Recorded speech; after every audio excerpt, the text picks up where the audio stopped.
Is there a recession coming in 2023? We're going to talk about that. My name is Spencer Ford, CEO of Conservative Financial Solutions and a certified financial planner professional.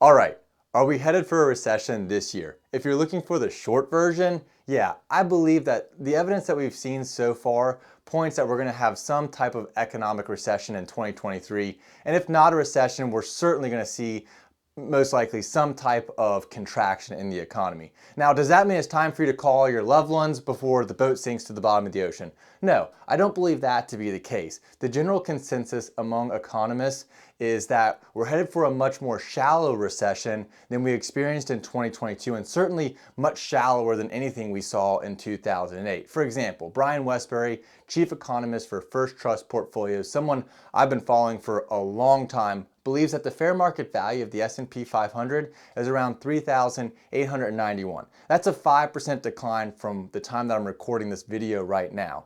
We're seeing the housing market pull back. We're seeing higher interest rates. We've seen some turmoil with banks, obviously, recently, some jobless claims starting to tick up. But those are all expected occurrences. It's taken a while for the trillions of dollars that were pumped into the economy throughout 2020 and 2021 to work its way through. One example Westbury gives is it's like putting a furnace made for a 10,000 square foot house in a 2,000 square foot house.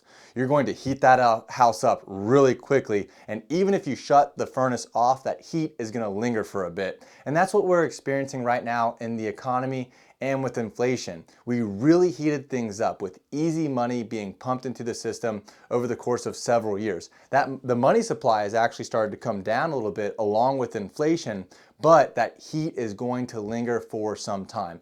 All told, if you have money invested right now, here's the gut check that I would encourage any investor to do. What are your goals for the money that you have invested?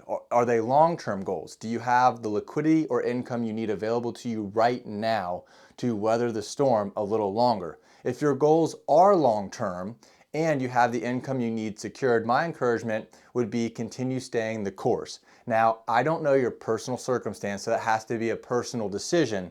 And if you have any doubts about your investments, your income, or your goals have changed, I would encourage you to talk to your financial advisor. Time and time again, what we have seen is that those who have the courage to stay the course are the ones that reap the long-term rewards in the market. That being said, if you have money that you have been waiting to invest, I don't think it's a bad idea to keep it on the sidelines a little bit longer. I say that hesitantly because I don't want to be accused of someone who's trying to time the market. Trying to time the market is usually not a winning strategy long term, but I don't think it hurts to keep some of your reserves ready if we do see a 5 to 10% decline in the market, which I do believe is likely at some point in this year still. So are we expecting turbulence ahead?